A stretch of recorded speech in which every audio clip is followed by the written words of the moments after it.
Wow. Wow. Wow. Dude, wow. And that's just the way it went down. What? Wow. Wow. Never in Star Wars have I seen a more Doctor Who Dalek looking thing in my life. Gonks are gentle and cute until they're not. Until, oh my God, could you imagine how terrifying and destructively powerful a gonk like that must be? Oh my God. Seriously, well, if you think about it, a gonk is literally a power source, right? Walk-in battery. They're used to recharge like ammunition and blaster cells and stuff. So if you are able to tap into the power of the Force and you also have the power of the gonk, are you literally unstoppable at that point? Because you're turning the gonk into a living holocron at that point. And yeah, you go Darth Gonk, exactly. And we're just like making it some sort of like a Force conduit of with like, oh my God, those gonk voices. Like, I wasn't prepared for that level of great white shark coming from that thing. My Lord. Seriously, you hear the first gonk and you're like, okay, there's a gonk somewhere. Oh, that's what's happening. Yes, Droid Herder. Yeah, that one. This one's for you. That intro is purely for you. Yes, that escalated quickly, along with episode 3 of The Last of Us. So welcome. Ooh, oh man. Hello, everyone. My eyes look fucking terrible, but we're just gonna go with it anyway. You know what? So do mine. I'm having a weird lighting day, but we're gonna roll with it today. Yeah. Shout out to everyone that's listening to the audio only version of this podcast. We love you guys. You're getting the best version of this. But so yes, it's Tuesday. Welcome. Were you able to pull up or save all those Shatterpoint images that I sent you over Facebook by chance? I have them right now. I can get those already, and I can throw them up on the so over the weekend. So over the weekends, the biggest thing that I've been excited for, Star Wars Shatterpoint, which is new miniatures, Star Wars miniatures skirmish game. It's coming out, I believe, this summer.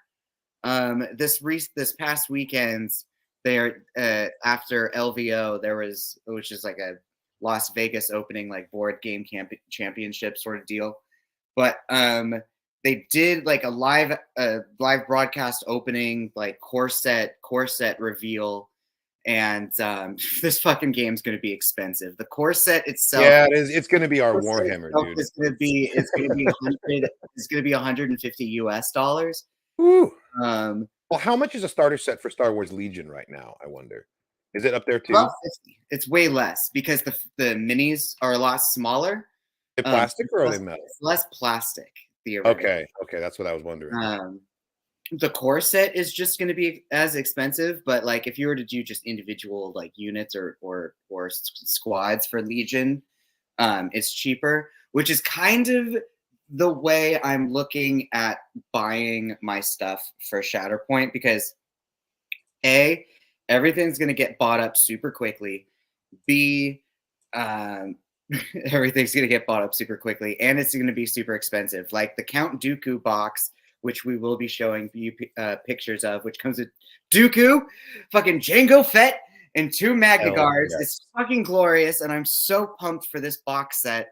But this singular box set is $50. And the Obi-Wan Kenobi, Cody, and 2 Clone Troopers is also, like, every expansion box is going to be $50.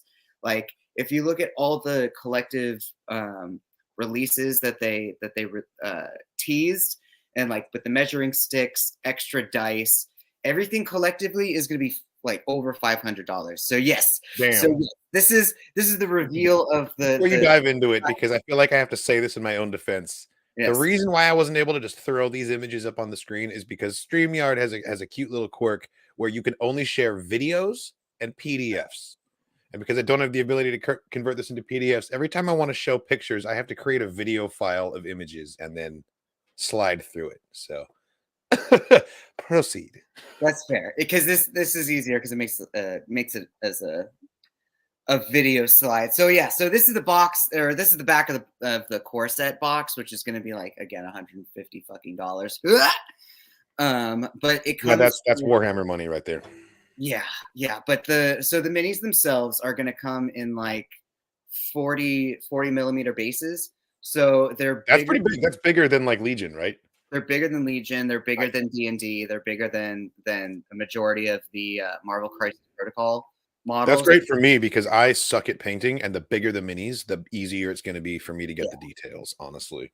Yeah. So if we can go back to the core set back of the box. Yeah.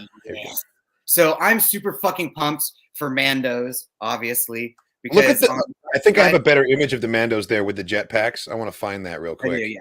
Yeah, there we go. Look at those Mandos. So they're gonna give us Ahsoka.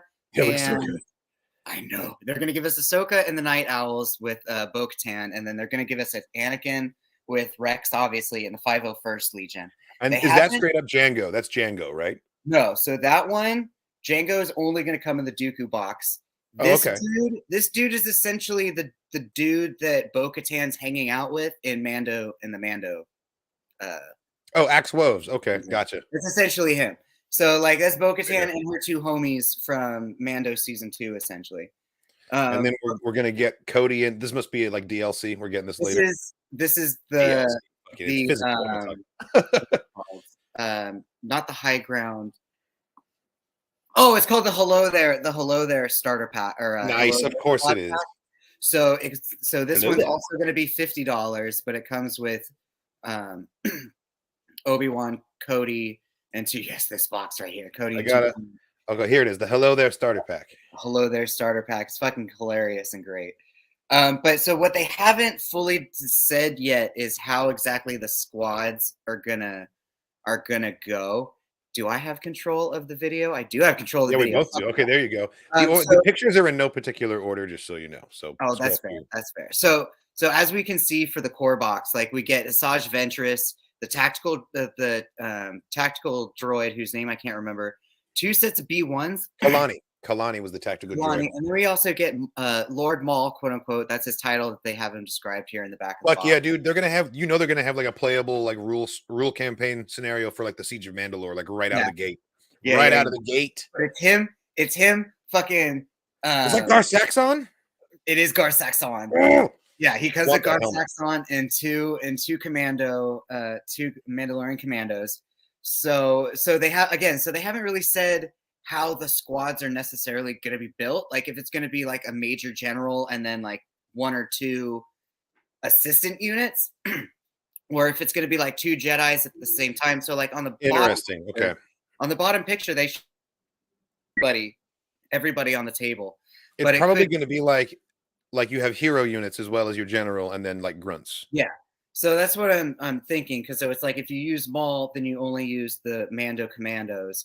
And then if you use Ventress or Dooku, then you can either use the Magna Guards or the B1s. And then depending on who you're using, maybe the B1s get rerolls for their attack dice or get rerolls for the defense dice.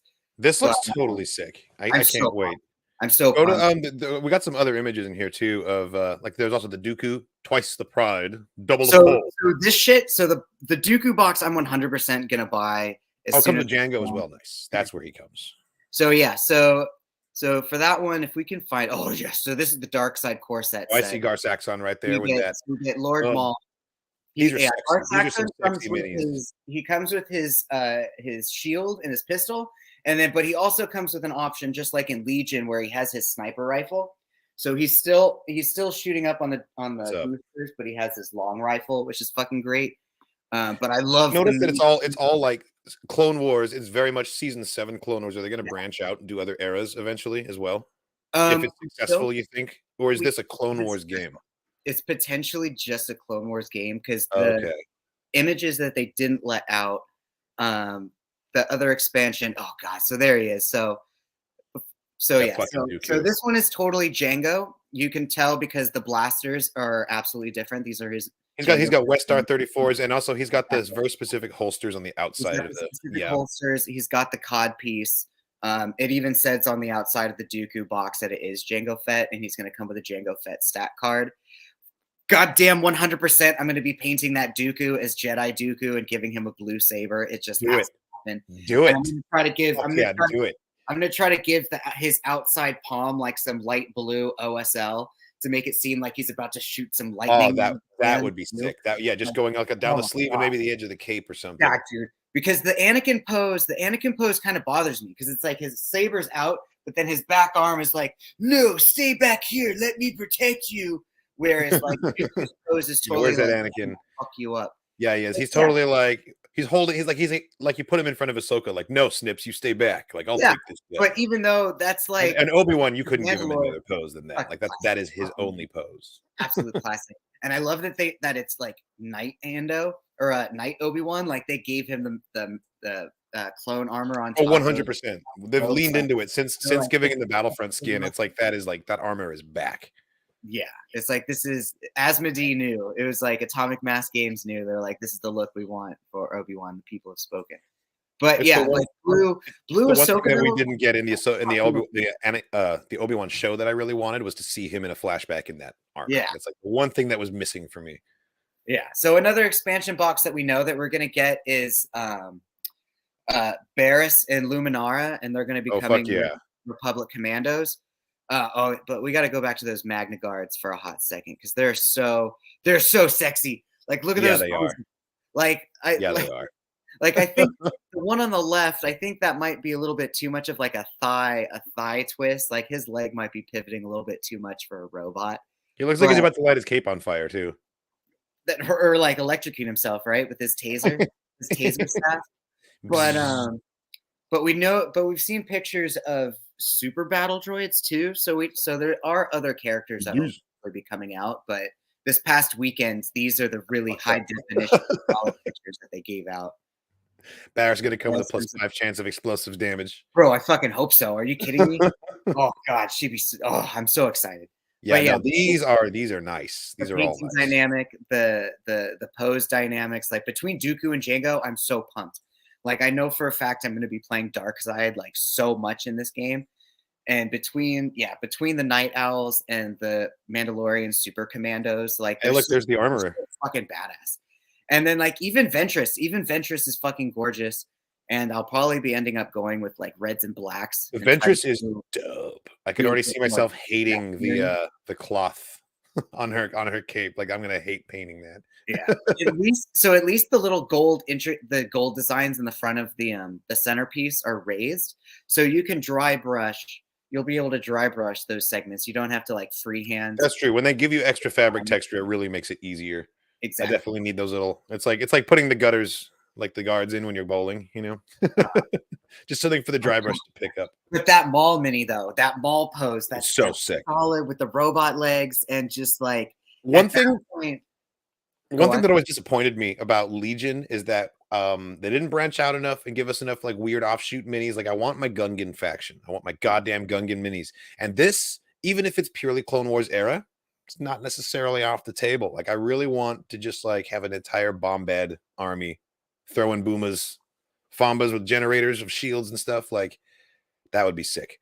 Because one of the reasons why Warhammer has survived is like not because the game is particularly like user friendly or cheap or like any of these things, like, but it's still there because it's so customizable and there's so many factions and there's so many things you can do within the game. Yep. And like the way that a game like this will survive more than a couple of years is if they give you 1 million goddamn factions and they come up with minis for all of them and like rule extensions and all of these things. Give me my goddamn Gungans. All right. Yeah. If you're watching this right now, Lucasfilm and your miniatures department and Disney and all your games departments, yeah, exactly. Give us more Gungans, goddammit. Give us some. Here, Roger. Randy. So trying to. Also, before we move on from that picture, just real quick. Yes. Rook Cast right there, crouched down next to Gar Saxon in the middle. Telling you, that's the armorer.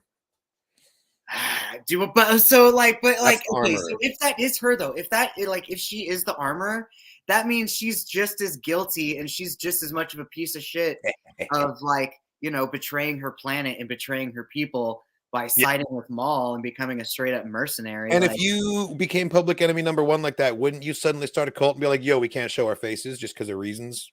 Anyway.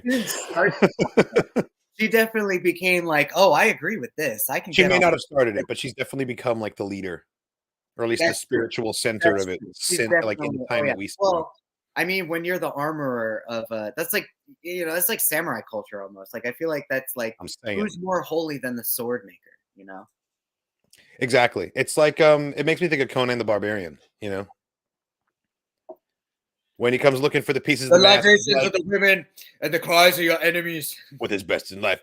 But like when he comes looking for the pieces of the mask to reassemble it, he's like, I know that every culture has hidden these in their churches. Sumerians don't pray to Crom, they don't have a god.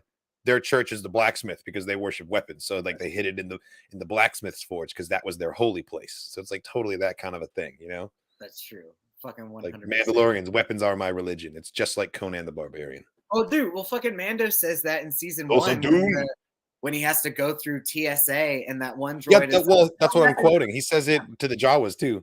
Yeah, and he's like, "Weapons are my religion." Yeah, 100%. And they use that to show like his character development because he's all like, "No fucking way am I giving up my gun? Like, don't tread on me." And then it evolves into like, "Yeah, okay, fine, I'll check my shit to get on this public transport." And no less, he gives his weapons to a droid. You know? Yeah. Really, like if anything's missing, I'm disassembling you myself.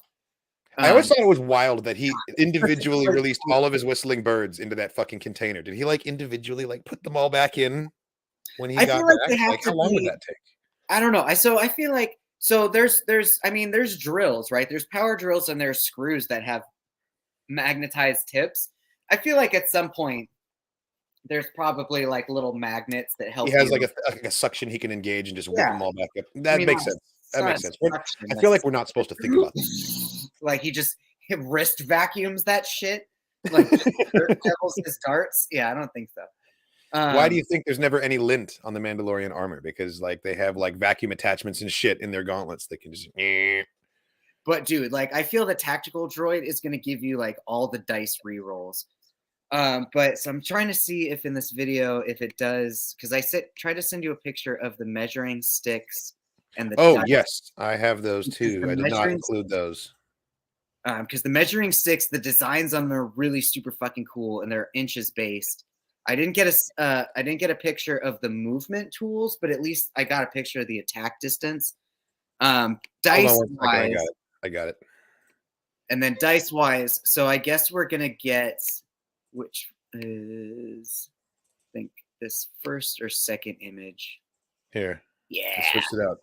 So these are the it's a DL-44. It's like some force lightning, thermal detonator, and then just like clashing sabers. Clashing sabers for your 2-inch rule maker. So it's like, I get it. That's saber distance. Yeah. So like if you're wanting, like, okay. Exactly, dude. I think that's exactly what it is. Like if you're trying this is fucking sick. These are cool. You have at least 4 inches to use a force power, 3 inches to throw a grenade, 5 inches to do a blaster bolt, and then 2 inches to do any sort of melee attack. Space lint is cannon. Yeah, but I guess you're the dice. So you get when you buy words 2, 4, 6, 8. So there's 8 attack dice, which are going to be the D8s or the gray ones. And then you're going to have 6 of the blue D6s, which are going to be your defense dice. So depending on who your character is, or depending on like what you're playing or how you're playing, I'm sure is going to also determine. So this is also the second piece that I'm going to try to buy as quickly as I can is the Dooku box. The Dooku box and a second set of dice, 100% fucking percent. I hope they come out with like Jedi dice and Sith dice and like. Because I feel like either way, so like if you're using the tactical droid, I'm sure he'll give you like defense rerolls, or if you're using a Jedi, maybe you'll get like attack rerolls, or if you're using clone troopers, maybe you'll get more attack dice versus if you use a droid, because droids don't have fucking armor, but they're like, the 212 is like a straight up like an orange color, and the 327th is like a mustard yellow. That's how you can tell them apart. I think their lines are different too. They also have different markings, but like clone troopers can individualize their markings further, even within a thing. But I mean, within Legion. That's true. So I mean, like with 212, with Obi's Legion, I think a majority of it was like, just like the regular, like kind of yellowy orange. But I feel like 327 were more like bent curved yellow lines. Like they look like they would be wide. The 327th was the Star Corps. Their commander was Bakara, and they had like a lot of commas and like cloth on their armor. Yeah, they were in like really humid, crazy jungle environments like Felucia. That's where they took out Aayla Secura, who was their general. But yeah, like they have like the big old binoculars and like all the extensions and stuff. Like the whole fucking Legion looked like a bunch of ARC troopers, basically. But yeah, they were like a mustard yellow color. So yeah, so the sorry, Bly. Did I say Bakara? My bad. So the rulers or the measurement sticks, a set of those are going to be like $17.99. A set of dice is going to be like $13.99. That's are those things made of like platinum or something? They're just shanking us. No, prices. Jesus Christ! I think it's like plastic plastic's expensive at the immediate moment. Like even Marvel Crisis Protocol minis and like regular minis are like going up at the particular moment. Interesting. I had noticed that. So this particular game is not Star Wars D&D. There are plenty of Star Wars D&D based games, and we'll be talking about D&D. Where you can play as Kyle Katarn. This is like my best painted mini ever. Yeah, can't get it to focus, but it's a little me. so that base is a 25 millimeter base. So this game is 35 to 40 millimeter. So these minis are going to be 3 times bigger than that one, which means they're even better for display. If you're someone like me who's never been good at tabletop but loves to do the painting, these are going to look really good on a shelf. Yeah. What I want to know though with the measurement sticks is if they're going to better be for $17.99. I'm saying, right? I want to know if they're going to preemptively look like this weathered, because I really like this weathered look. Because the regular they're going to come totally blank, and you have to paint them like that. I know that's what dry brush, ink washed. Look at them. Yeah, because that's what the other measurement sticks are for all of their other Legions and Star Wars games and Marvel games. But like, they look like the rock from stone, like the murals on Mandalore. You know, I know this looks so cool. There's texture and like there's actual shading involved, and like the images that they chose are just so fucking cool too. The fact that the number 3 is the thermal detonator throw. Like I'm sure battle droids don't have grenades, but I'm sure the droid poppers too. Clones can use them for droid poppers. Yeah. So I'm gonna go back to the original video and then try to pause. So here's the back of the dice. 8 attack dice, 6 defense dice. Yeah. So 8 of the silvers and then 6 of the blues. But what I wanted to try to emphasize on, so on the back of the core box and on the back of the Dooku and Kenobi box, actually, it's easiest to get right here. So it says 3 unit cards, 3 stance cards, and 3 order cards. So do you know what those mean yet? Have you do you know about the rules? So there's a lot of there's a lot of rumor and a lot of stipulation that the 3 stances could potentially be different lightsaber stances. So depending on your character, how they go in, they could go in offensively or they could go in defensively. And if I wonder if that counts for non-lightsaber too. It could also mean like if you're depending on your defensive stance, if someone fires on you, you have a chance to dodge, kind of thing. Right? Yeah. Or like, yeah, I like that. If it's a rock paper scissors or like a blind draw sort of a thing of like, cool, both of your Jedis took a defensive stance, nobody's attacking, or it's like both of you took an attack stance. People are attacking this time. I dig it. It sounds like it's going to be like nuanced and complicated. I'm down, but man. They're small units, but they're kill team units though, which is what I'm super fucking pumped for. Because that's the issue with Legion and Warhammer. Because that's what's so difficult with Legion and Warhammer is that you have 3,000 point armies or 25,000 point armies where you have 20 units or 15 minis on the table. That's what I'm saying. I kind of want that. I want a massive fucking squad. 5. It's true, but I don't know. At the same time, though, it is way more exciting to have just this is basically Star Wars Crisis Protocol having small teams like that. Yeah. No, it's all grunts. But yeah, 3 stat cards, 3 stances, and 3 orders. Fucking the fact that they called it Twice the Pride pack, God, it just gets me. I like the stylized box art too. Like how he's a mix between the Filoni Clone Wars and the Tartakovsky version. Yeah, it's cool. It's its own thing. Where's the back of the box? I've heard that the terrain pack has a Loth Cat hidden in it, and there's a Gonk droid that comes with one of the packs too. For the there's a second terrain set that's coming out that does have a miniature. I agree. I think this is a great idea. We should definitely have a battle of this at some point, and we'll stream it. It would have to be in person. I don't know how you'd be able to do this game out of person. No, we'll do it. Yeah, next time we're in person and the game is out and we have it, we will like set it up. If it's in Seattle, we'll just go to Mox and we'll like live stream it from there. God, so these troopers though, like yeah, and if you're in Seattle, you can come hang out with us when we play. They're so fucking cool looking. Speaking of Seattle, oh man, Emerald City Comic Con coming up is like I'm just so fucking hyped for it. But yeah, it's gonna be great. Looking at Rex in the 501st and looking at the Ahsoka pose, and just like I'm so pumped to paint her as like her neutral I am no Jedi self and giving her silver white blades instead of blue blades. God, yeah, they're so fucking great. They're so fucking great. And yeah, Jango Fett in big capital letters. They wanted to specifically say that. Yeah, Count Dooku, Jango Fett, Magna Guards. It really makes me wonder, like, okay, so we're talking the entire Clone Wars here. Because if Jango's even a player, that means like we're going pre-Geonosis all the way through the Siege of Mandalore. It's like the entirety of the Clone Wars. Which means we could get Mace Windu as a playable character. The fact that we're getting Luminar and Barriss means that we could also be getting Cad Bane and other dark sider. Like it would be awesome if we could get the entire Jedi Council, the Jedi Pantheon, if you will, like all the knights. I want a little Coyote Mundi mini or character. Yeah, that'd be nuts. They'd just be throwing all the random or like a Yaddle character. Oh god, make Yaddle have disadvantage if she's fighting against Dooku. That'd be horrible. You know how you know how Crisis Protocol has like scenario specific minis that are just there for like they have like hostages and like things like that.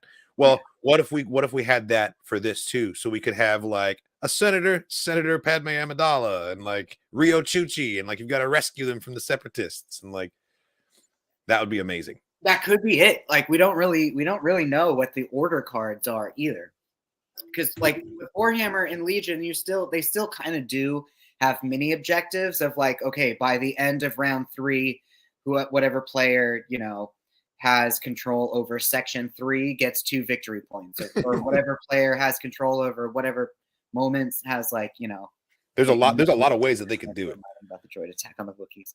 Oh my god. Yeah, dude, what if we get Wookiee minis? Like, yeah, there's so many that's what it'll be. Your Wookiee army versus my Gungan army. We'll just see how it shakes out. Dude, at this point, I'll be probably rocking fucking droids and you're gonna be full-blown separatist forces by then. Commandos. They're just so attractive. They're just so fucking cool. Like I want to paint them. I really do. It's like I'll paint your clones for you because I know I'm not going to be using clones, and then you just paint my droids. Okay. Unless you think you'll be using some B1s, and you think you'll. Dude, I'm a bit of a Roger myself. I know, right? I see myself playing some separatists. What we'll have to do is we'll just have to both have massive B1 armies, and then they can have their own custom livery, and then we'll just fight It'll be a separatist civil war. Yeah, dude. So this is the high ground. This is the high ground terrain pack. Also $59.99. So it's called the high ground pack. So we've got a hello there pack and a high ground pack. Of course we do. Oh, and you can see the loaf cat. You can't zoom in on this, but on the larger module on the end in the center, kind of, there's a little patch of dirt next to the wall. There's a loaf cat curled up in that. Oh shit! Okay, yeah, I kind of see where it would be hanging out. Unfortunately, which is appropriate because the other terrain pack comes with a gonk, so it's a little teeny gonk. They know their audience. They know who we are. Yeah. No, exactly. The bank account's gonna get hit hard. But that's why I'm also kind of waiting. So it comes out in this summer. It comes out summer 2023 in America. I don't know what the European. It's not a worldwide release. It's not at the same dates because they also released the pre-orders for different countries at different times. Also, probably just to save themselves from being completely overwhelmed. But yeah, I know for a fact that I'll be buying the Dooku box as quickly as possible and a set of dice as quickly as possible, just so I can preemptively start painting Dooku and Jango. But I know I'll probably be watching some battle reports first, watching some game tutorials, waiting to hear what people have to say in the review. There's definitely gonna be some painting streams going on. Yeah, like I want, like if it's a bullshit game, I'm not gonna jump the gun and spend $500 on this shit. No, totally. I can totally save my money on terrain. Like shit, the core box comes with partial terrain too. So. Honestly, and this is kind of like, this is a whatever statement, but I feel like you're kind of a sucker if you're only spending money on your terrain and you're not getting anything 3D printed for you. In this day and age, there's so many things online. Like by which, like, you can spend your money on terrain, but not if you're only buying official terrain. That's so limiting. There's so many things that are cheaper than the official options. Yep. Somewhat better designed and better made sometimes too, and they're so cool. Like Etsy is like Thingiverse, like, you know. And if you don't have a 3D printer, you can find someone who does, and they'll print it for you and just like charge you for it. Like, no, it's the way to go. Like, I know that. Like, have you seen any of Sam Witwer's like show off posts when he posts like his Legion collection and like some of like, dude, I have. So I've seen like his customs and stuff. Oh man, not of any terrain, but like I saw recently there was some his Dooku. There was a Dooku in a Mandalorian that he had, which was fucking brilliant because like he just finished a Cad Bane and like it was a little splotchy, but like his Dooku looked so fucking good. Like for some reason. He's like Sam Witwer is a really good mini painter, and so is Rahul Kohli. I'm always in awe of his like Warhammer paints. Like he's always posting them on Twitter. God, dude's got like so much talent. That Jango Fett pose, like, or if Mace Windu comes out, like, it'll be like Jango has to protect it, like negative defense on headshots from Mace Windu, or some shit, or like Jango Fett needs to make sure he's outside of distance 2 of Mace Windu at all times, or like, I'm gonna play the decapitation card. You play the decapitation card, exactly. He's so fucked. Man, yeah. But look at him though; he's so good. He's so look at that pose. Look at the detail. Like, yeah, I'm gonna. I can't wait. I can't wait. It's gonna be great. Stay tuned for painting streams. They are coming soon. Yeah. Speaking of, so to somewhat segue into Star Wars D&D, there's a new D&D trailer for the movie that's coming out. Do you know anything about like the D&D controversy that just like exploded and then is now finally kind of resolving? So open game license.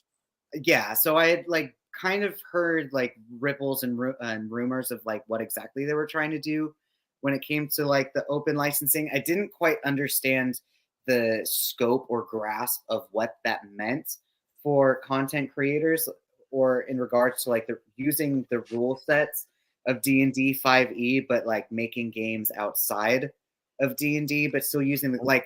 That's what I was really understanding. If I say the wrong thing, because I'm not entirely clear on like the larger scope of it, like feel free to chime in the chat and let me know. But my understanding is that the open game license allows like anyone that wants to create their own spin-off using the D&D like base rule set, create their own like content books, and they can either sell them or give them away for free. Like within, it's like a public copyright license that people can use. And the changes that they were proposing in open D&D or one D&D, I think it's called, would make it so that everyone would have to register their product and send a copy of the product to Wizards of the Coast. Gotcha.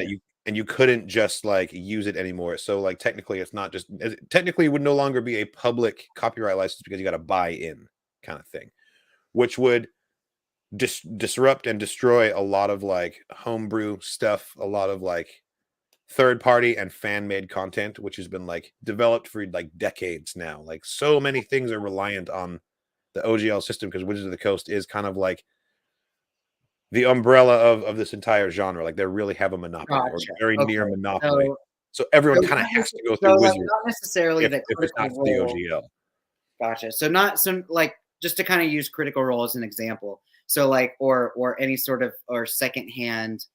So the licensing keeps people from making up their own one shots or their own stories outside using the D&D system, but outside of the D&D world. Yes. Is what's happening? Okay. Yes, exactly. You can create your own spin-offs using that rule and logic system, you know.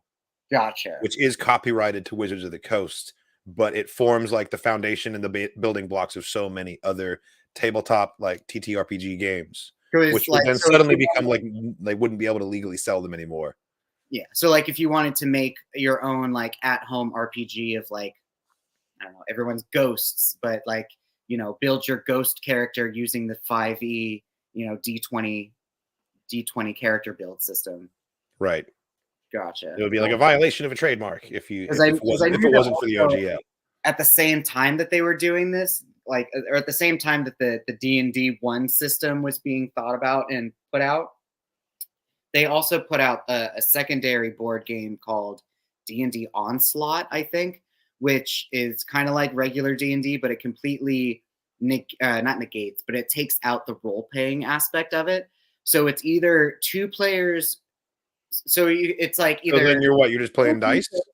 Yeah. So it's 2 or 3 players, and it's a death match between the 2 players and the dungeon.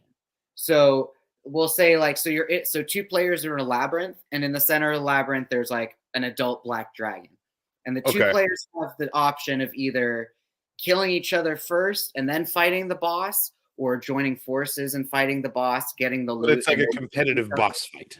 Exactly. Interesting. Okay. They're all with pre-built. I see what you mean by they cut out the role play. It's just straight combat. It's just straight dungeon crawl. It's like I can dig that. I can dig that. There's definitely a place for that sort of thing. I definitely like dungeon crawling. But the public outcry was so huge to this proposed changes that they were going to make to the OGL, that they've backed down, and it's no longer. And this bringing it up at this point is kind of a non-issue because a couple weeks ago all of this was going down. But moving forward, it sounds like the OGL will remain untouched, and they're not going to try and touch it in the future, or so they say. If they try and do it again, I'm sure everyone's going to scream bloody murder, and it's going to fall apart just like the attempt fell apart this time. So hopefully they see the writing on the wall. What's hilarious about that is like Wizards puts out a new D&D book, or like a new, not even necessarily like a new edition, because we're still on the 5th edition of world building, right? But they're still putting out like expansion books or like side stories, like like Quest of the Dragon Queen, or like they're still building it. The world's still getting built. Building the world, and like each book and each campaign story is like a $59.99 book. So it's not like Wizards of the Coast for any reason whatsoever is losing money or hurting money. So them trying to pull a dick move like this of like, no, this thought is only ours. Give us our goddamn Gungans. Yeah, it's true. That as well, Jake. But yes. Thank you. I feel seen. Yeah, no, you're absolutely right. They're making money hand over fist. So it was definitely something that was dictated by the suits in charge of the IP and not the people who actually like care for the content. Or use the system. Money-oriented decision rather than like, we're passionate fans and this is what we're going to do to make the game better. My question is 1 D&D, is that essentially 6th edition then? Kind of, because it would be a 6th edition, because it's a different. Is it the same world? By which I mean, like, because I know that 4th edition they rebuilt the world for 5th edition. It's a 5-minute droid herder. It's a 5.5 edition. Yeah, it's a 5.5 edition. Because like the world is still the same. I think it's just the character building. Okay. And with yes, 100%. D&D art is some of my favorite fantasy art. I collect fantasy art, and like Jeff Easley and Larry Elmore and like all of them. Don't even get me started, but like I have so many art books of specifically like D&D illustrations from the 70s and 80s, and like it's some of my favorite goddamn arts all over the wall over there. Actually, I think I remember. They tried to simplify some aspects of magic, or they tried to simplify some aspects of just like the world rules itself. Like they didn't, like with 5e you have the option of going like really hardcore of like, all right, gross, like food costs this much. Just like a night at a hotel stay, like right. Breaks down of like, oh, you killed a rat, you get 0.75 points of experience, or like there's like there's a universal economy that you have to adhere to with how much what your gold, how far it'll carry, and stuff like that. Depending on how in depth in the rules you want to go. Whereas I think for D&D 1 they made it a little bit simpler. They made everything just like, this is 1 gold, this is 2 gold, or like you still have to rest a certain period of time for your spells to recharge. But I think they just changed certain aspects to try to make it cleaner. But they tried to like make it part of, we're making D&D its own singular thing, and to announce that we're introducing D&D 1. And their heart's in the right place. They're trying to streamline the experience. Just don't mess with the game license, guys. Come on. Yeah, streamline the experience. That's exactly what they were trying to do. Have you seen the latest trailer for Honor Among Thieves? I have not. Well, then let's react. I've been a little distracted. Been a little distracted with painting local tournament shit. No, I know you are deep. You are deep within your minis era right now. You're all about Crisis Protocol, Shatterpoint on the horizon, and I love that for you. But let's watch this trailer. Emerald City, and Oh, dude, March is gonna be. It's gonna be our month. The stars are aligning for us, man. It's gonna be amazing. Even though Jedi Fallen Order 2 was pushed back, it's no longer happening in March. That's okay because there's more time to read the novel before the sequel to the novel comes out. I thought it was weird they were releasing like within a week of each other. And we still get Mando season 3. Ooh, give us all the fucking Mando shit. Oh, it's gonna be amazing. All the space knights, all the fucking space dragons. Knights. Honor Among Thieves official trailer 2 reaction. Let's fucking do it.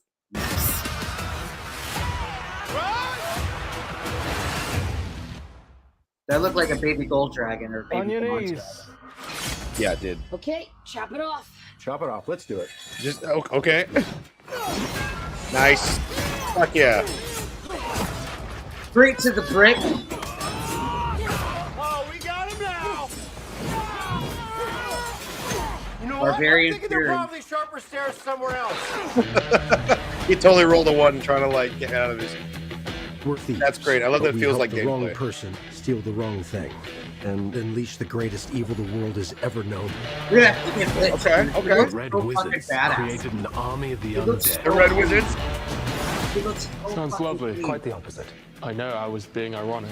I find irony is a blade that cuts he who wields it most especially. You're not a lot of fun, are you? How are we gonna pull this off? We're gonna need a team. Sick. Yeah, that was I sick. like to see her tail a lot better. The orifice? I'll go last. I don't mind that. Lava bats. These Red Wizards are sick. Fucking meteor, dude. He missed. Oh shit.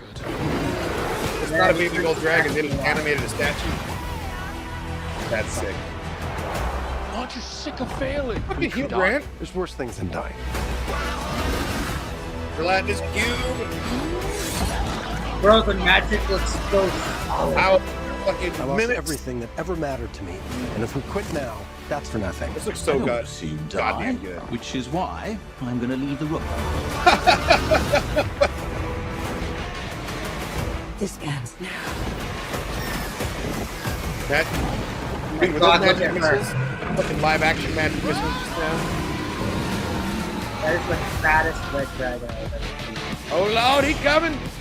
The bridge is protected by an ancient trap. We must not trigger the mechanism.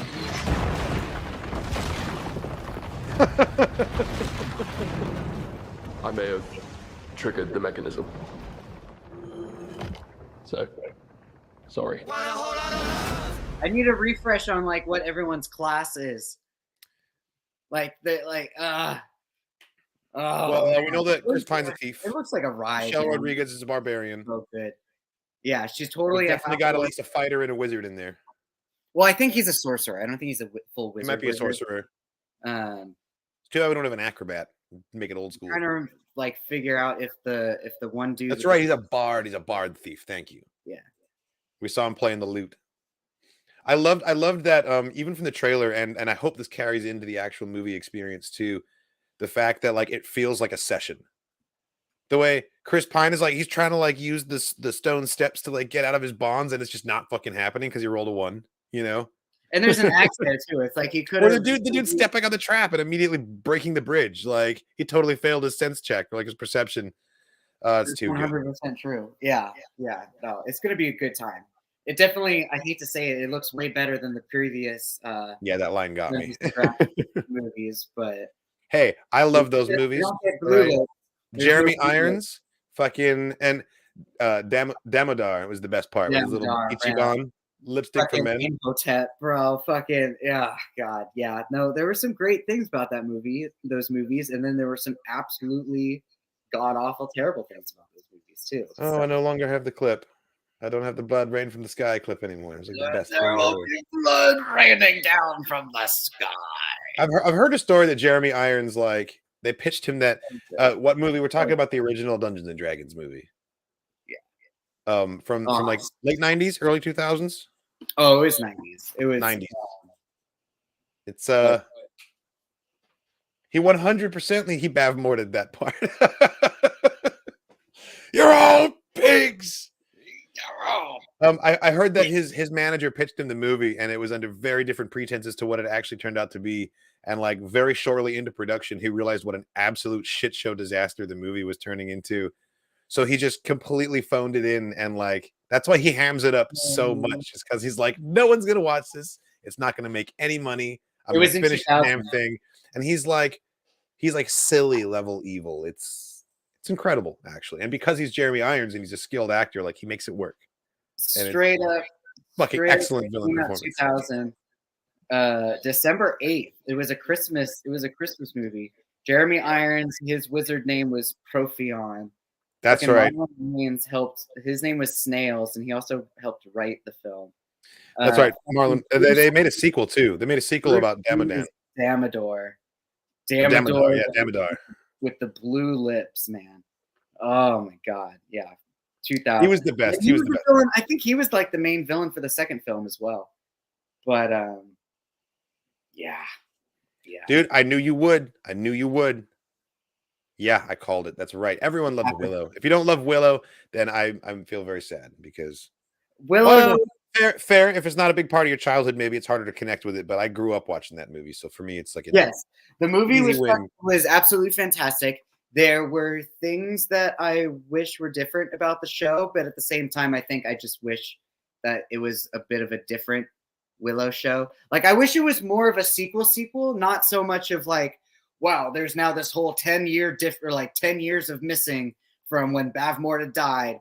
And it's hard to jump immediately into it with so many of the cast like either unavailable or so much older or died. Like, it's true. Like, it seems to be like a trend now to like take 80s movies and like 30 years have gone by, and here's the old grizzled cast passing the torch to like the new young heroes. And it's like, that's not what I wanted to see. Like, it's not the best story they could have possibly told, but it seems like the story they're able to tell with the tools they have, with Warwick Davis and Val Kilmer's not in the picture, and like it was definitely if they'd made this in the 90s, it would have been fucking banging, and you would have gotten the story you wanted. It would have been better if they just called it Allura, or if the show is just Allura Dannon. Like, when you name the show Willow. It's so funny that you're saying that. Connie, I have watched the making of. I don't know if Bendu has, but there's a whole joke about that, about naming the show Allura, and how Warwick was like super, like it's all like totally like played up for the show. But like this whole thing about how they feuded as like he was threatened by her popularity. And so, like, there was some rumor that they were going to name the show Allura instead of Willow. Sure, they should have, because it would have made like a tantrum about it. Or would have made more sense. It would have made more sense. Willow was just there. It wasn't a show about them. It wasn't a show about him or anything. It was a show purely about Allura and Eric. Yeah. Well, to be fair, Willow isn't even about Willow. It's about Allura Dannon. That's true. If you really think about it, the original movie isn't about the Nelwyn that plucks her out of the river. It's about the chosen one who was born and just defeats the like. But at the same time, like it's about him learning how to turn this weird talking animal back into like her full witch self. Like, I don't know. I would say that is more akin to like the doctor is like injured and has to talk a normie through the surgery as he's like, you know. That's fair, I suppose. Kind of what that was like. She's like, she gave him every step and taught him the words and told him how to point the wand and stuff. But like, he did do it. Credit goes to Willow. Willow rescued Sherlindria, which, by the way, I learned today that Sherlindria's name is a combination of Cher, Linda Ronstadt, and Drea, who is Andrea, the wife of one of the people involved in the production. Who's the second person? Linda Ronstadt. Yeah, who's that? Famous singer, American recording artist, and the perfect segue into The Last of Us, because that was the song that they used in episode 3. Linda Ronstadt. Oh, Jesus Christ. Yes. So before we start talking about The Last of Us, I have a disclaimer to make. Yes, we have watched The Last of Us. No, we have not reacted to it. I don't know what your familiarity is with the story, but I did not play either game, and I have so far not been spoiled. I know there are rampant spoilers about the story out there in the internet, but I have purposely been avoiding anything to do with The Last of Us ever since I found out that they were making the show. So I'm a little bit nervous to talk about it on the internet now, because it's like, I feel like 90% of the people watching this know what happens, and I don't, and I really want to keep it that way. So I just want to throw that out there. Like, please, no game spoilers, no show spoilers. I feel like I'm in a rare spot His right name now, was 'cause, Mike. like, they're all everywhere. So I'm like, don't tell me nothing. I don't give a episode fuck. 3 of HBO. Yeah, I don't give a fuck. Do you know stuff? Have you played the game? I'll dive in head first. Oh, we'll go. No, I don't know shit. But Okay, like, okay, cool. Okay. See, I thought maybe you had played it. But like, no, not at all. I don't know shit. I know cosplayers who like absolutely love the game, but like, coming from a generation of Game of Thrones, coming from a generation of other shows that have traumatized us and completely have gone different directions from their original game or book storyline or whatnot. Like even The Walking Dead went completely different direction from what its comic book story was. But I love the comics. I have signed Robert Kirkman trades of the first they still created TV characters from comic characters, but gave them different names. Like Jesus was a combo of, or no, Daryl's a combo, like doesn't fucking exist in the comics. No, Daryl is new. Carol has a very different story. Carol, exactly. So like when it comes to The Last of Us, like I will say TV Shane was better than comic Shane. John Bernthal, man, whoo, he was amazing. Shane was like the most watchable part of that fucking show.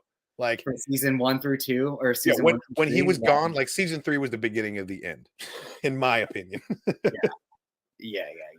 No, he was amazing. But it's like I don't give a shit, because it's like nothing particularly is going to be ruined for me, because the story could be completely different, or B, even if like the story goes a particular way. Like it's true. Game knowledge is not a one-to-one how it's going to go down in the show necessarily. I understand that episode 3 was not nearly the way, like it was hinted at in the game, but they did not go explicitly give you anything about Bill's life.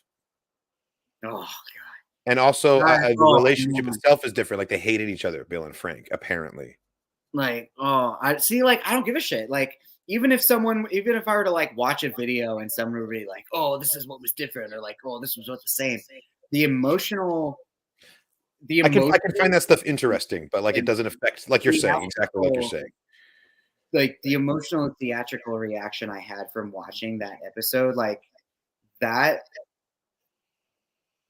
man, like for an hour and 20 minutes, there was something, I'm sure the music.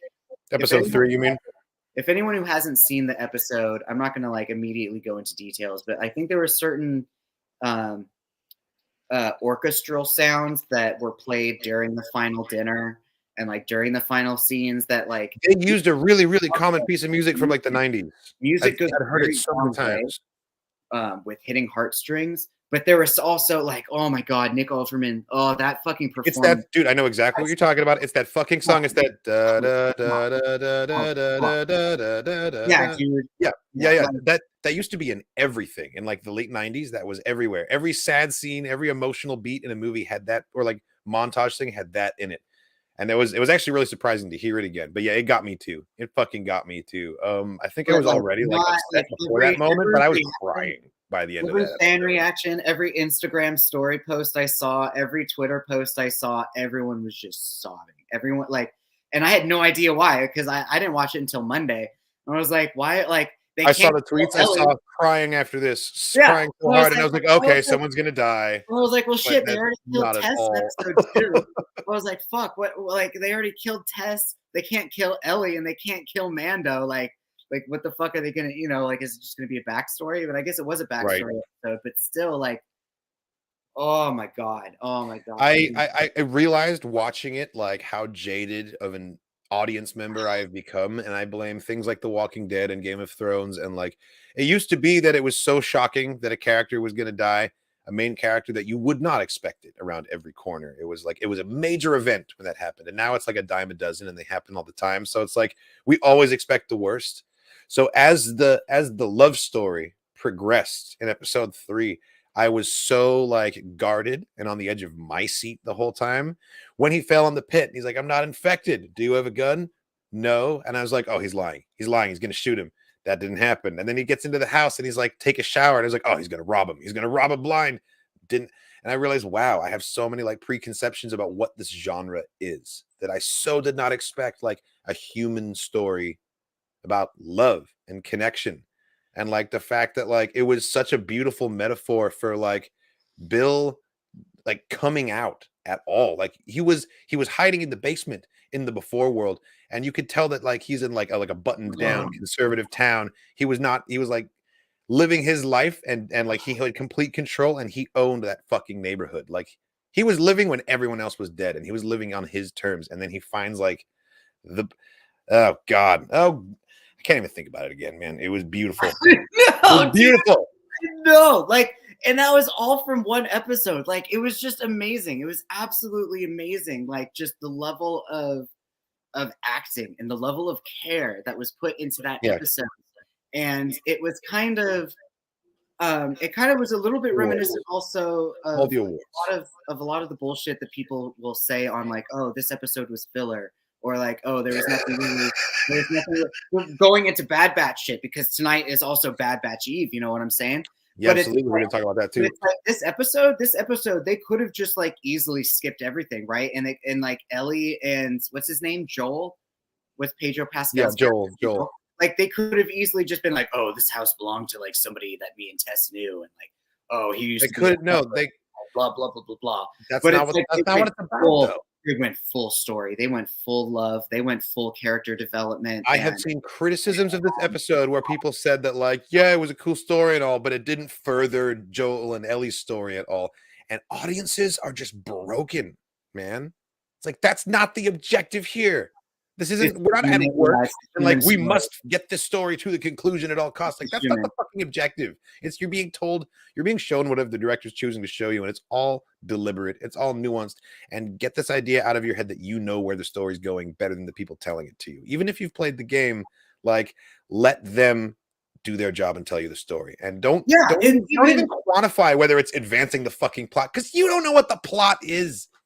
Like, yeah, especially shut up and enjoy it. And yeah, like that too. Like going at it from a video game standpoint to a TV show standpoint, something else that The Walking Dead really did that I really thought was cool is they put out a series of short episodes or short story called Tales of the Walking Dead, and like a lot of celebrities, like even Terry Crews had a fucking episode.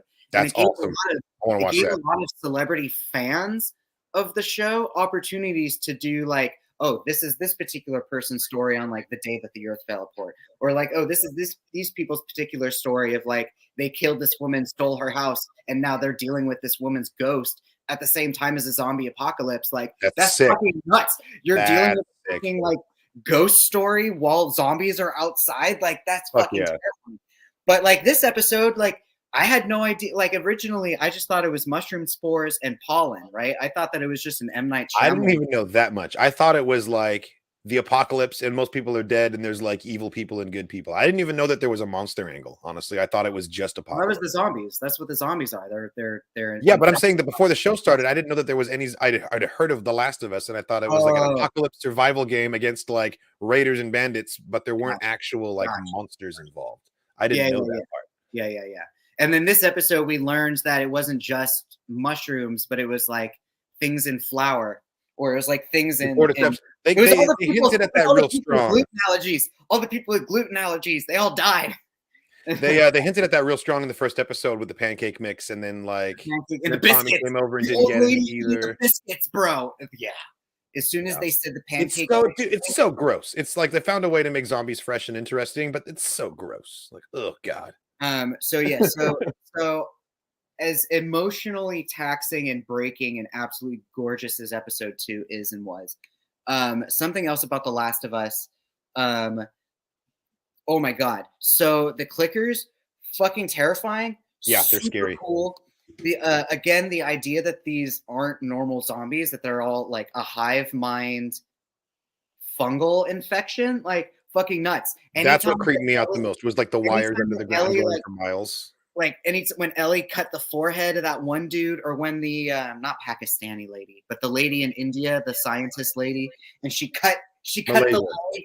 No, Jakarta, Indonesia. It was Indonesia. Yeah, and she cut the leg of like patient 0, and like you could see that the mushroom tissue was starting to replace regular bone tissue, and it was literally just mushrooms inside. Yeah, of it was fucking gross.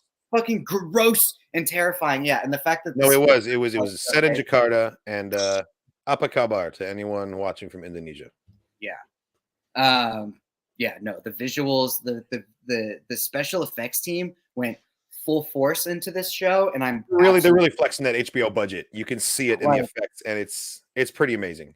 But I think like too, because of everything that The Walking Dead brought to the table when it came to zombie sounds, when it came to what does it sound like when skin gets ripped apart? What does it sound like, when bones creak and crack, or like the ASMR group, or like they're just Foley artists, on it, bro. They're doing an incredible job. I think honestly that's a really good point, and I think that's one of the reasons why it's so impressive that this show is so good, is because I think it's a lot harder to impress people with zombie shit, because we've got 10 years of The Walking Dead. Like, a lot of people are pretty tired of it, and like it's played out, and like we're all very familiar with so many of the zombie tropes.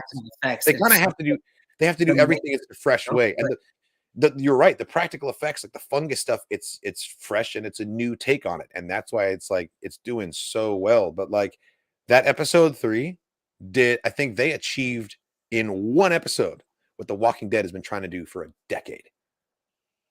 Give that much emotion, or like they an actual emotion human story just in an apocalyptic setting. Like that is what The Walking Dead has claimed to be the entire time, and like The Last of Us just effortlessly just like dropped it on us. Episode 3. Yes, I see you, bro. Dude, that scene of just like the like yeah, no. Oh God, 100%. Like straight up predator vibes. I'm like. Do you think we're gonna see like mushroom face people at like Halloween? No, because that'd be a sweet Halloween costume. Just stick some fungus on you, have some blood coming out the mouth. I can see people trying. I think it would be a lot more. I think more hilariously, we'll see a lot more Joels and Ellies in the bar. It'll be really awkward. It'll be like, because it'll be so many couples costumes, and it'll be like, you realize they're not a couple, right? Or like you realize that you'll look at those couples. It'll be like the people who dressed up as it's questionable from Midsummer, and it'll be like the girlfriend's all dressed in flowers and the boyfriend's like sewed up in a teddy bear suit, and you're like, you realize that he got set on fire and killed because he cheated on her, right? Details. Yeah. I want Arnold Schwarzenegger's yellow and blue jumpsuit from The Running Man. That's what I'll do for Halloween. Excellent. The Running Man's amazing. Yeah, but no, this show is going hard real quick. The music's fantastic. The visual effects are phenomenal. The storytelling's been. I've been really enjoying it. I've been really enjoying it. It's emotionally taxing. That last episode was. I think the whole show is going to be in general. It's going to be very entertaining. But like, if more little like, what's the word, like. Not really tangent, but like little side stories like this are to be expected in the future, then the show's gonna be emotionally rough. That's all I'm saying. AIDS out of all things too, man. AIDS out of all things too. Like it's been a long ass time since we've seen anyone in like a movie or a TV show be visually portrayed of like, oh no, this dude's clearly dying from HIV and AIDS. Well, if you think about it, AIDS has been cured in our timeline, but like this, like the apocalypse happened long before the date when that occurred. So like, they were very specific. Cured, It was really cool and very specific. They were like, yeah, the world fell apart in September, blah blah blah of 2003, and then this couple found themselves and got together in 2007. And like I saw a comment earlier in the chat saying it would be cool if they snuck a Mando helmet into the wreckage somewhere as an Easter egg, and it's like, bro, they didn't even get Revenge of the Sith. By 2003, Disney Plus was never even a dream that anyone had. Like, that's true. They didn't even finish the prequels, man. Attack of the Clones, and then nothing. Straight up Ellie being like, "Oh, you've been in the sky before? Like, oh, you've been on a plane before?" And I thought that was really kind of like cute, but also like haunting the way she like had never been in a car and she thought it was like a spaceship. Like, that's true. damn, girl, what is Walking your Dead life? did that also. And What would it yes, be like, was like great. growing up and only knowing about like human history and society through like what people have said, like not knowing what it, never actually being in like a bustling metropolis, like Yeah. it's crazy to think about. God damn it. God damn it, Bill. God damn it, Bill. I wasn't expecting, like, it makes so much sense. It makes so much sense, like, having them both go out together than just like, of course, love, I'm gonna let you, like, you know, make this choice for yourself, and I'm just gonna live the rest of my life in this apocalyptic hellhole without you. Yeah, that totally makes sense. Where it's like I mean, like it was the story of living and dying on their own terms. on their own terms. You know, he had done everything. He had done everything that he could possibly do in his life, including find true love. And he was like, I'm good. I'm good. Like, I've lived well. I've lived better than anyone else in this apocalypse. Eating braised rabbit and drinking nice wine. Like, come on. He like, and I love that the final shot was like through that open window. The final dinner was the first meal they had together. That's when I started crying. That's when the fact that I realized that, like, oh my God, he made the same meal that he made him for lunch when, like, I'm not sure when I started crying, but God. I do. But when I noticed, I had been crying for like quite a few minutes. I was just sitting there with just like, or maybe it was like no, I knew they weren't going to. I knew they weren't going to. The show made a very deliberate point of only showing them living in the whole episode. That's true. Because the whole point is that they didn't start living until the apocalypse until everybody died, you know? That's true. Oh, fuck. I didn't even think about it. That's when they truly lived. And so we never see them because that's not them. The corpses, we know that by now they'd look pretty damn gross, but like, that's not what the audience is supposed to focus on because that's not really them. They lived and they're still living like together out there, you know? I know. It's like, what the fuck? The writers are like, Joel needs a car. Let's write the most heartbreaking hour of television ever created. Like, oh my God, man. Yeah. It's just nuts. It's sad, but it's at most it's bittersweet, you know, because it's the best that anyone could ever hope for. I think it's downright beautiful, but I won't deny that they lived so long together. Like, what's the math of? Well, I mean, so yeah, it was the same wine and everything. So let's see. So it happened in 2003. Well, their argument in the middle of the street when they first met Joel and Tess was in 2007. So they theoretically had been together from 2003 up until whenever they died, which we'll say is 2022. So they were still together for at least like almost 20 years. They were a couple for almost 20 years. I know. Oh, God damn it. The like within the story itself, the filming was really cool too. Like the night of the raid, we wake up, the flamethrowers and the taser fences. Yeah, but dude, but like the way they showed it to us, they didn't show it from Bill's point of view. We wake up with Frank confused and scared and like, where the fuck is Bill? Is he okay? They wanted us to follow his experience through it because we go out there and Bill's already out there, just like taking care of business like a badass. But like we don't see his reaction to it. We like they were very deliberate with like how they let it all unfold, and like we're seeing both points of view at different times. And yeah, no, it was great. Yeah, Droid Herder in the chat said it a little bit earlier, but again, like Nick Offerman's little giggle when like he tasted that strawberry for the first time, and like that was such a pure moment. Oh, that was such a pure moment. Absolute purity. Last time I heard that giggle wasn't until like fucking when I still would randomly watch Parks and Rec. You know, like there's certain things. Yeah, there's oh god. That bothered me too. Actually, I was like, so you didn't know what a fucking seatbelt was, but you know how to operate a tape deck. Operate a goddamn 90s era tape deck. Okay, that's fair. Yeah, I don't know. Yes, people who are too young to remember the world pre 9/11. It's like it is hard to explain to people. At the bar, I card people all the time on their way in, like motherfuckers are born in 2001. That are coming in and drinking in the bar now. Like it's so long ago. I still remember it. I still remember it very clearly. And the world was different. It felt different, especially here in America. That's like, I don't know, that the closest comparison I guess you can make to like growing up, like being born in the after times and never knowing what like the cohesive Earth society was like before everything shut down. It's got to be such a trip. That's true. A lot of it was tell me about it. pre-cell. yeah. In the 90s, where it was like a lot of it was pre-cell phone too. But God, yeah, no, this show, I'm really excited to see where the show goes and like how the show goes about things.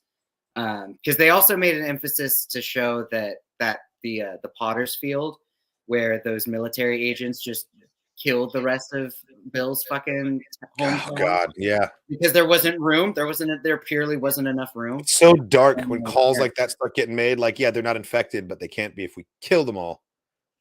It's like, what's the point of saving people at that point? You know? Because that's what Joel said. Like dead people can't get infected. Exactly. Yeah. You know? Like if you destroy the brain preemptively, they can't come back as a zombie. But yeah. I don't really remember a world pre-internet. I was so young, but I do remember TV commercials about the internet. Not selling a specific product, but literally spreading awareness that the internet exists and that you can. I remember eBay commercials, 100%. I remember. No, I mean like before all that, it was like, check out this new thing called the internet. We've got this cafe where you can go down, use a computer, and see what the internet's all about. Like this was in New Zealand. Like I remember that they were like, it was like a PSA that hey, this thing exists now called the internet.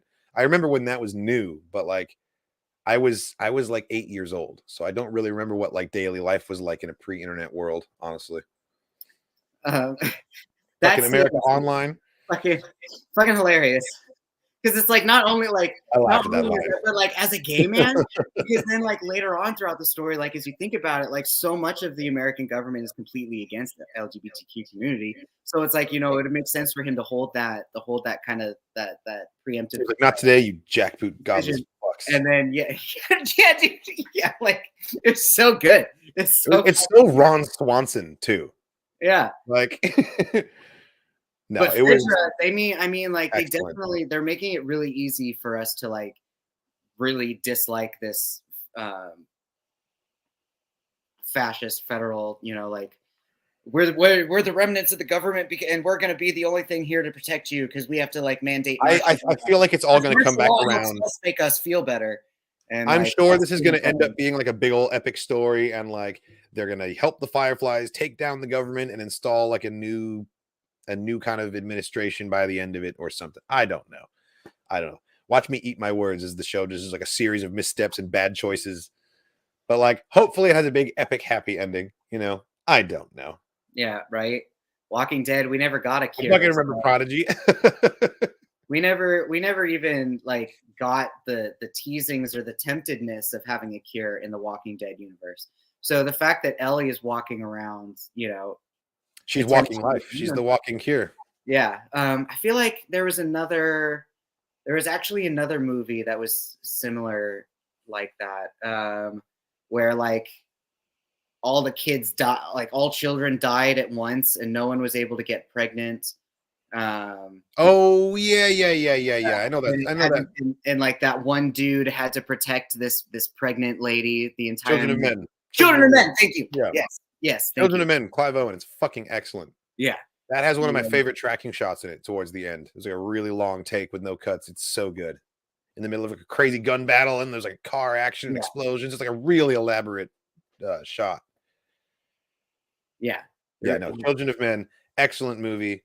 There's such shout out to Michael Caine, who played the pothead professor in that, and then he was heartbreaking. Actually, it was very sad. It was very sad. Movie is a downer, but yeah, love that movie. It was so fucking good though, and it was such a solid like.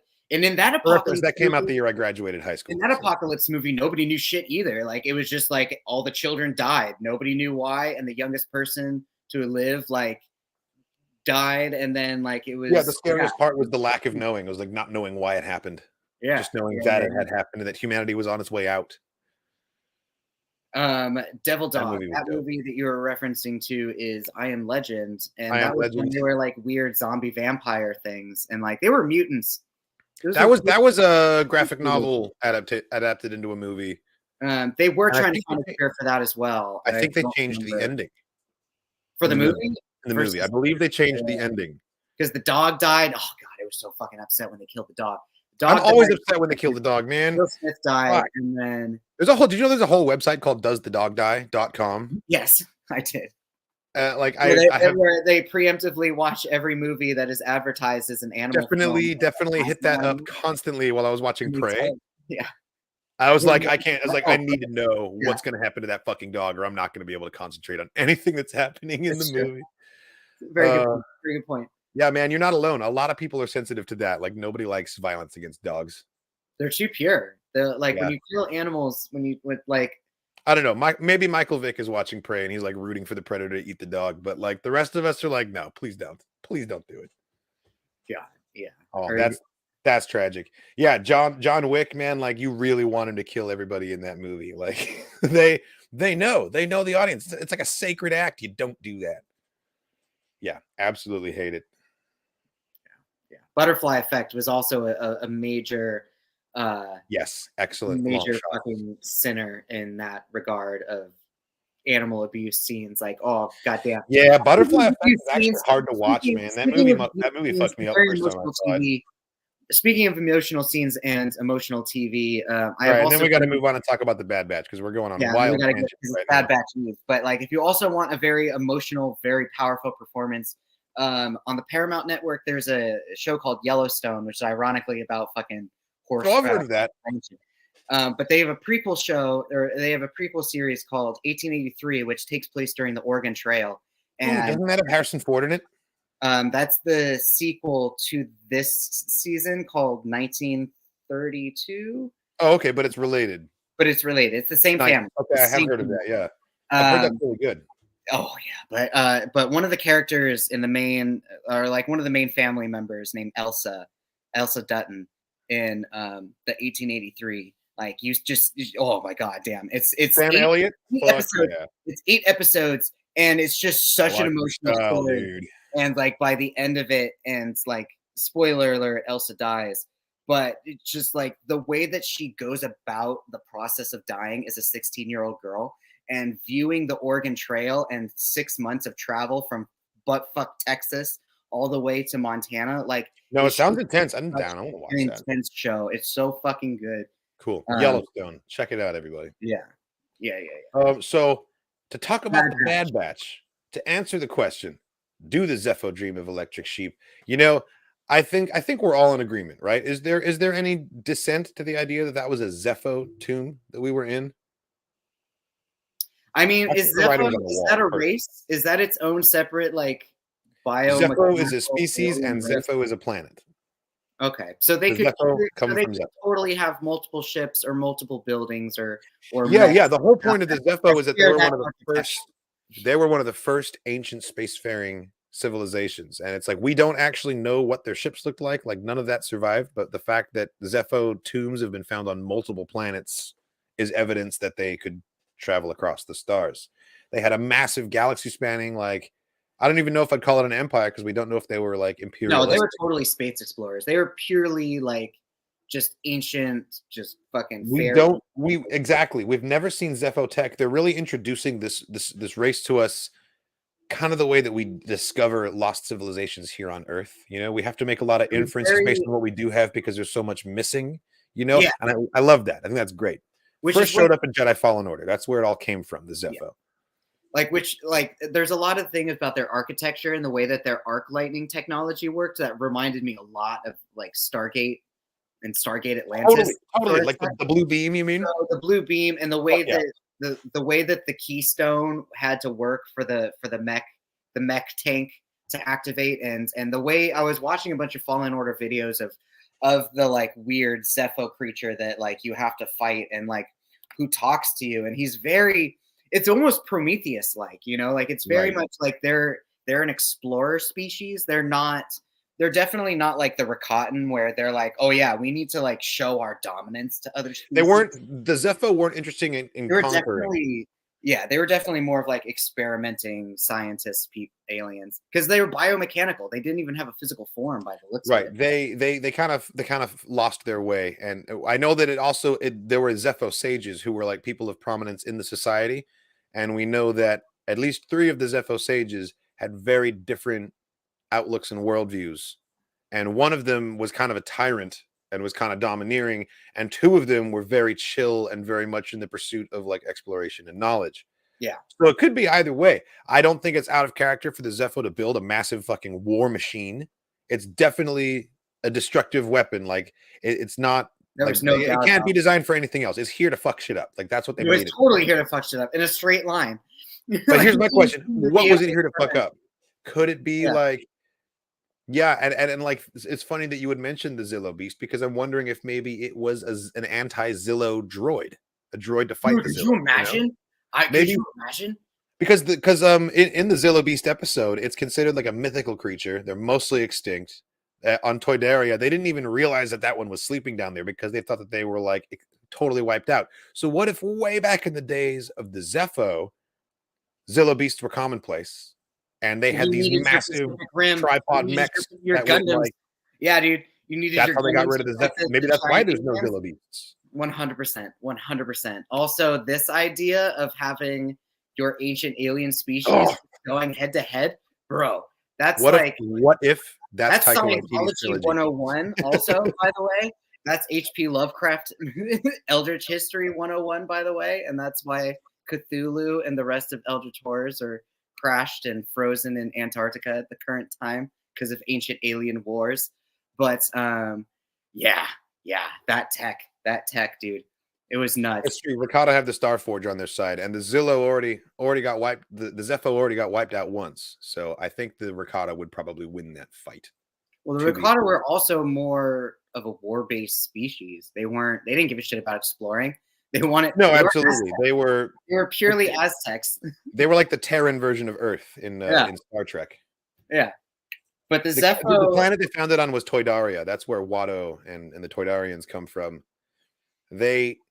They tested out the crazy weapon, and that's how it woke up. But like the idea was that there were the planet, I think, just looks fucked up because that's what its topography just is. That's just what that planet looks like. That's how the dirt and the actual mountain of shit, grew on top of it over time. Like, it had to have been a mountain somehow. Is this canon? Is this confirmed? Because that's the first. I haven't read the companion novel. That's the first I'm hearing of a Sith being responsible for the downfall of the Zeffo. I would like to know more about that. Mythosaur, Zillo Beast, Zeffo mech. Who will win? I think the Mythosaur is getting stepped on. It's badass, but it's not nearly this kind of big. Yeah, it's different small. scale. Different. It's large, but it's not quite this scale. I think the Zillo Beast is going to take out the Zeffo mech because the mech is in fact a mech. And what if the Zillo Beast we know is super intelligent and smart. So what if it's able to find the key and remove it? Not even that. Like that, the walking deer thing, was very teetery. Like all the Zeffo beasts. I'm sorry, you're right. It was the Dug Homeworld, not the Toydarian one. You're right. You're absolutely right. All the Zeffo beast would have needed to do was use its tail or use one of its tentacles to just wrap around that leg and pull it right from under it. It was totally a distance blast energy attacker. If Ewoks can take out an ATST, I think the Zillo Beast can take out the Zeffo mech. Exactly. But if it takes a direct if it takes a direct hit from that energy blast, though. It's true. Zillos are basically indestructible to conventional small arms fire, but we don't really know the capabilities of that beam weapon that was on that mech, and it looked pretty goddamn powerful to me. And it looked the size of almost a Coruscant, or not a Coruscant, but an Alderaan skyscraper. That thing was huge. It was quite it was massive, tall, massive. So fuck, and then I forgot what else I was going to say about the size of it. Oh, I mean, creature-wise too. The only thing we've seen kaiju fight is other kaiju, and that was in some Sith mess. But when it comes to that was on Exegol, Darth Vader issue number 12. That was so good. It was ridiculous. Creatures that we know that starship blasters will kind of not completely kill. Well, no, I feel like in Rebels we've seen ships kill large creatures before. We have in the Darth Vader comic again. Vader goes to Naboo and he ends up killing a Sando aqua monster. Dope. And the droid notes that because they're so large, since they're such massive megafauna and they reproduce so slowly, he just increased the extinction probability by 42% by killing this one Sando aqua monster. Jesus. It was like, yeah, it was gnarly. Yeah, poor Mel. Although she can be rebuilt, her memories are backed up on the. That's true. I love that they could just casually. Does she? How does that work? Does she wake up screaming, still running away from the beam? Like when they turn her back on, like is it like really emotionally, like anguishing to do that? If anything, she probably doesn't remember. It's like when you load your iPhone from your previous backup. I guess. So if you lose the droid, you're going to lose everything that you've gained on this mission. Exactly. You're just going to wake up and be like, "Oh shit, I'm here again. Something wrong must have happened." I wonder what that does in terms of like her personality as well, because we know that the more the time goes on without a memory wipe, the more personality a droid develops. And if her memory keeps getting backed up, does that mean that she's not fully being reset every time? Mel doesn't speak though. I know, but like we know that this is how the droid brain works. So I'm wondering if she's all eccentric oddball because of this memory backing up procedure, or if she's very much normal because she's like simple brained. Justice for droids. I know. If L337 saw that episode of Bad Batch, she would be pissed. Dude, she'd be pissed. Absolute pissed. Yeah, it's true. I saw a couple of other hashtags going around on Twitter of like people who are like, Star Wars needs to stop justifying destroying a droid so openly, or like Star Wars needs to stop openly destroying droids or something. And I was like, oh my god, these tweets are amazing. It was like Star Wars needs to stop playing with our hearts, and I don't think that's going to happen. I think that tonight is going to be another emotional episode. It's called The Tribe. Tonight's Bad Batch is called The Tribe, which I think refers to the clones. You think so? We are the Django tribe from Camino, and we're not under the heel of the Empire anymore. Like they're not. That's not what they're going to call each other, but like they are. The clones are kind of a tribe, you know. They're all kin. They're the last of them. Clone production's been shut down, so there's a limited number of them left. Like I think eventually the writing has to be on the wall, and they're going to see it that like us clones need to stand together, uphold the ideals that we were literally created to fight for, and stand up against this fascism. And I think that Cody's going to be instrumental in leading that now that he's AWOL. Like, Hauser's not dead, right? Hauser's still out there. They took him into custody last season after his little speech, but he's not dead. He's not dead, no. The only ones they killed was the clone commander that refused to falsify his records, and Cody went AWOL. Oh, shit. Yeah. Taking Tribe in a different direction. The fucking Wookiees. That's true. We have a episode. Gungi! I'm not ready to see Gungi, man. Oh god. We have a Wookiee Jedi that we've seen in quite a few teaser trailers. Yeah, it's Gungi. What if they bring Gungi back and then kill him? How fucked would that be? I mean, February is a short month, but like there's a long. I feel like that would be a very difficult thing to do for the last episode of the month. And then February is going to happen, and they're like, all right, there's going to be all this time for us to do really cool stuff. And then March is going to come around, and Mando season 3 is going to happen, and we're going to give you a bunch of depressing shit. Omega's going to get kidnapped, and Hunter's going to die. And it's like, oh god, don't put that shit out there. Don't put that out there. You know, I don't think Hauser's going to die. I agree, he's too hot to die. Wilco is dead. Wilco took a long fall. Yeah, Hauser's in prison, but I think they might spring him from prison. I want to see Cut LaQuaine again. I want to see him come into the service of this like clone rebellion. I swear it's happening. Dude, I'm pumped to see the clone rebellion. I'm sad because it means that a lot of people are gonna no longer be, you know, on the living side of things. But a lot of people are gonna. You know what? Sometimes we have that. Sometimes we need that. While we are on the subject of the Bad Batch, we actually are like 2 weeks late on our Patreon poll from episode 3, which was the riot racing episode, and it was not a super significant poll question, but we did say we were going to cover it tonight on the Dork Forces podcast. So let's go over these answers. Yeah, this will be our closing statement of the evening. We'll be going over our Patreon poll. So this is kind of a gift for the podcast, I suppose, because we normally just do Patreon shit on the beginnings of episodes. I know that a couple of you guys on Patreon are watching right now, so shout out. Here we go. We asked you guys last time, no holds barred, all bets off, anything goes. Who wins in a riot race between Tech of Clone Force 99 and Sebulba? All right. I personally disagree with the results of this poll. I would have voted the other way. With the results. I disagree with the results of this poll. Wow. So with 92% of the vote, goes it's to it's Tech. it's Tech. Mm. Sebulba, all right, 8% of the vote. 8% of the vote. My boy Sebulba. Yeah, get out of here. Whether you're supporting everyone loves Tech. Thank you, Cliff Notes. I appreciate you. Someone who's got their head on straight. Cliff Notes. Okay.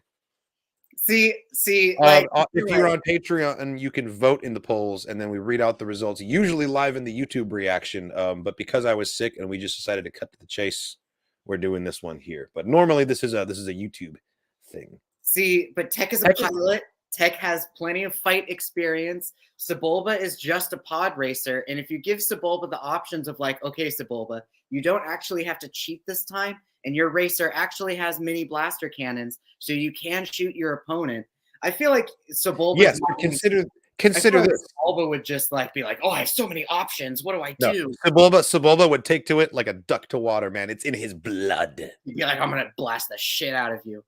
It's in his blood, absolutely. In a race where it's legal cheating, it's like it was made for Sebulba. Like, I'm telling you.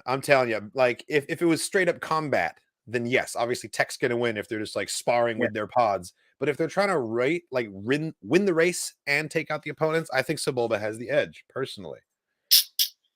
He only lost once to Anakin. He's a sneaky piece of shit, and he'll fuck up the wiring, so your blaster is.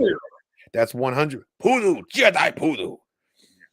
Angel Amparo says, even though Tech is inexperienced in speeder racing, the previous speeder certainly proved that he's adaptable and will analyze the best methods to win. Sebulba is too much of a hothead. Tech all the way. All right. Yeah, that is a very good point. I have to give it to him. Yeah. Sebulba. Alex says Sebulba would cheat and sabotage. While Tech would overcome these obstacles, it would probably be enough hindrance for Sebulba to win, particularly if not enough time to study the racers and track beforehand. Yeah, but is it really cheating in riot racing? What, to study your opponent? Well, to try and sabotage your opponent. Oh, I don't know. Brandon Curtis disagrees. He thinks the evidence from the episode proves that Tech could win with trickery and sabotage in play against Sebulba. Now, against Ben Quaterneros, he's screwed. A complete agreement there. No one's going to stack up against my boy, Ben Quaterneros. I didn't even include him in the poll because I thought it was unfair. It would have been unfair. I can't believe Sebulba is getting shut out like this. This is quite like so disrespect. So Sebulba built this sport, okay? No, he built a different sport. Anakin Skywalker, the goddamn chosen one. It would be like assuming. Nah, man. It would be like trying to assume that Sebulba could win in swoop bike racing. You know, it's like some people are NASCAR racers, some people are Formula One racers. Sebulba is like an absolute legend, though. Like, think about it this way: in Star Wars Resistance, Kazuda Xiono has a poster of Sebulba on the wall. 60 fucking years after the Boonta Eve, Sebulba still has posters on teenage people's like, dude. That's like Elvis level icon right there.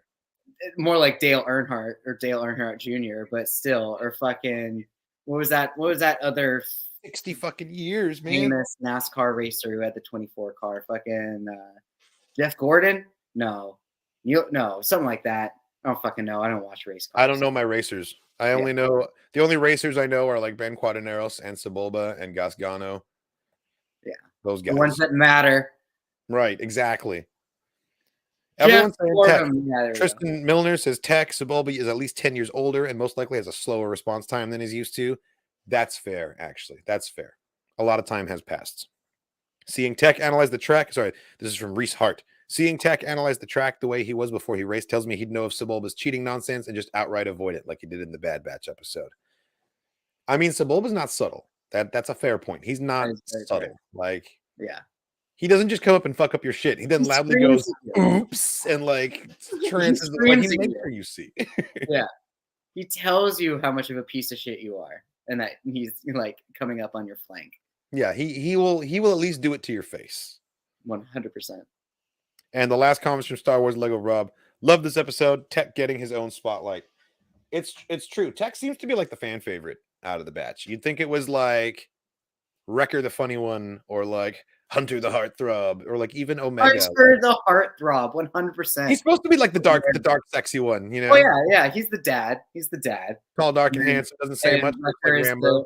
Wrecker's the uncle, and then Echo is totally like Uncle Jesse, who's 1000% like, agreed. you know, the shaded, the shadow jaded, you know, uncle who's really been through some shit, and he's like missing an arm, you know. Yeah, yeah. Echo's like the Nom vet who didn't come all the way back. Yeah, and then there's fucking Crosshair, who we just don't talk about. We don't talk about that side of the family. Yeah. Yeah.